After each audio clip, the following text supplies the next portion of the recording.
In our time, when technology offers unprecedented opportunities for constant connection, the culture of solitude, paradoxically, increases in importance. We live in the era of social media, instant messaging, and video calls, where it would seem that anyone can be in touch with anyone at any time. However, this constant connectivity, instead of bringing satisfaction, often leads to information overload, superficial interactions, and even a feeling of greater loneliness. In this context, the value of solitude is revealed with new strength, becoming not an escape from the world, but a prerequisite for self-knowledge, creativity, and deep inner harmony. This is seeing unlimited greatness. Solitude is not a synonym for isolation or forced loneliness. It is a conscious choice to step away from external noise in order to listen to ourselves. It is a space where we can reboot, reflect on our experiences, and recharge. In the era of constant online presence, when even thoughts are often shaped by an endless stream of information and opinions, solitude becomes an act of resistance and a way to regain control over one's attention and inner world. The paradoxes of constant connection. Technology has given us the illusion of constant closeness, but it has also given rise to a number of paradoxes that highlight the need for solitude. Information overload. We are constantly bombarded with news, notifications, and opinions. Our brains multitask, which leads to attention depletion, decreased concentration, and stress. Shallow interactions. The number of contacts increases, but their quality decreases. Endless likes and short messages often cannot replace deep conversations or genuine emotional connections. Fear of missing out, FOMO. Constantly monitoring the lives of others on social media causes anxiety, a feeling that we are falling behind or missing out on something important, which increases the need to always be connected. The illusion of busyness. Constant socializing and online activity creates the appearance of productivity, but can actually distract from deep work or introspection. Losing your inner compass. When we are constantly caught up in external stimuli, we stop listening to our inner voice, our true desires and needs, and lose touch with our authentic self. The value of solitude. Returning to ourselves. Mindful solitude offers a powerful antidote to these paradoxes, revealing a variety of benefits, self-knowledge and self-reflection. In the silence of solitude, we can listen to our thoughts, feelings, and experiences without external distractions. It is a time for introspection, analyzing our actions, values, and aspirations. Solitude is a kind of inner mirror, renewing energy and reducing stress. Constant social interaction, even online, requires energy. Solitude allows our nervous system to reset, relieve tension, and restore emotional and mental resources. This is vital to avoiding burnout. Creativity and innovation boost. Many great ideas and works of art have been born in moments of solitude.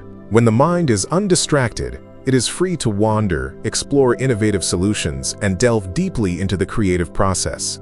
Silence is fertile ground for intuition. Strengthen relationships.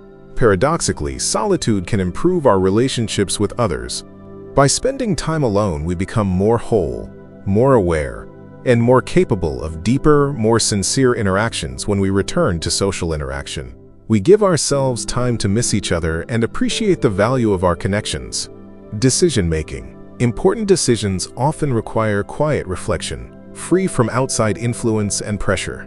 Solitude provides the ideal conditions for thoughtful analysis and making the best decision. Developing self-sufficiency.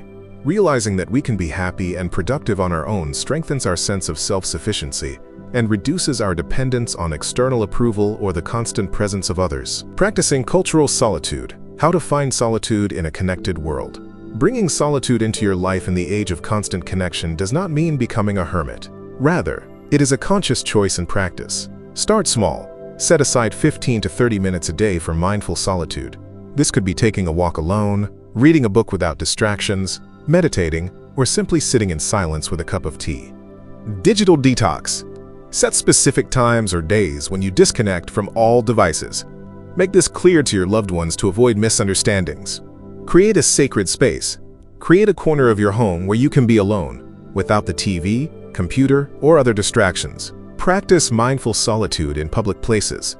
For example, when sitting in a cafe, instead of immediately picking up your phone, simply observe the world around you or your thoughts. Traveling alone. Short or long trips alone can be a powerful experience of self-discovery and freedom. Learn what nourishes you. Understand what types of solitude bring you the most benefit. This could be nature, creativity, reading, or just silence. Set boundaries. Learn to say no to social invitations or requests for connection when you need time to yourself. This is not selfishness, but caring for your well-being. The culture of solitude is not a call to isolation, but a reminder of the vital need to disconnect in order to connect with ourselves. In a world that constantly demands our attention, the ability to find and appreciate solitude is not a luxury, but a fundamental skill for maintaining mental health, finding inner clarity, and living a full, meaningful life. Solitude and mental health. Burnout prevention.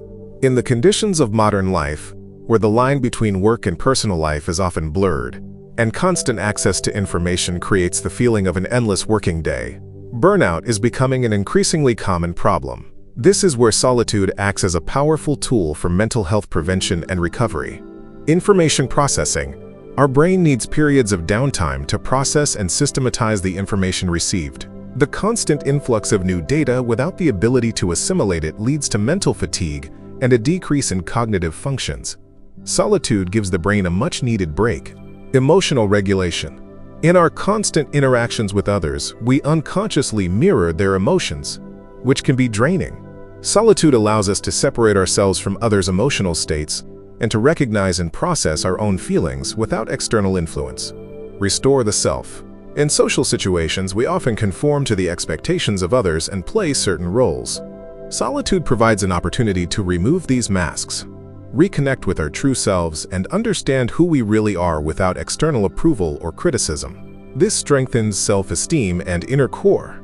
Improved sleep quality. Excessive use of gadgets and constant mental activity before bed disrupt natural sleep rhythms. Mindful solitude, especially before bed, for example, reading a paper book instead of scrolling through your feed, promotes deeper, more restorative sleep. Increased productivity.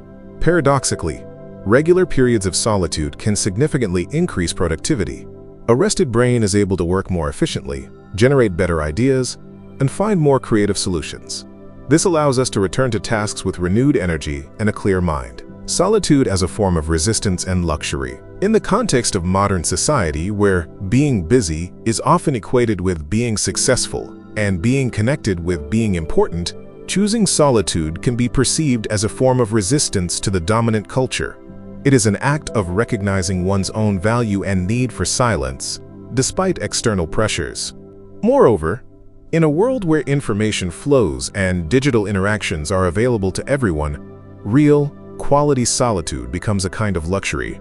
It is time that we consciously allocate for ourselves, rejecting external stimuli and immersing ourselves in our inner world.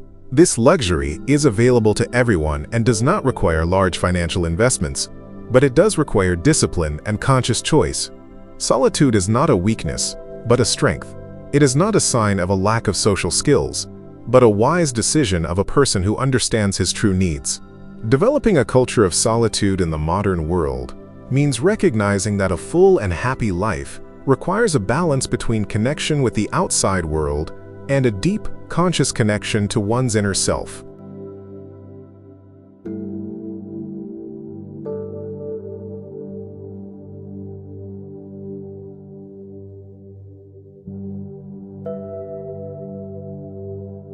If you'd like to support the channel and help us keep pushing forward, there are links in the description where you can donate. Every contribution helps us reach more people, do more good, and keep this mission alive.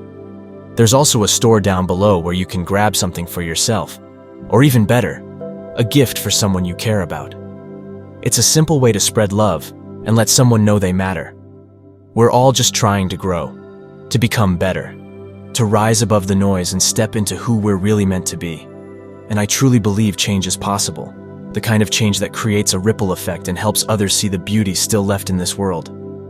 This channel is about real growth, real transformation, and I'm here to give you a front row seat to what that looks like. Raw, honest, and grounded in purpose. God is within all of us, and my goal is simple: to reflect that light as clearly and powerfully as I can, for you and for the world around us.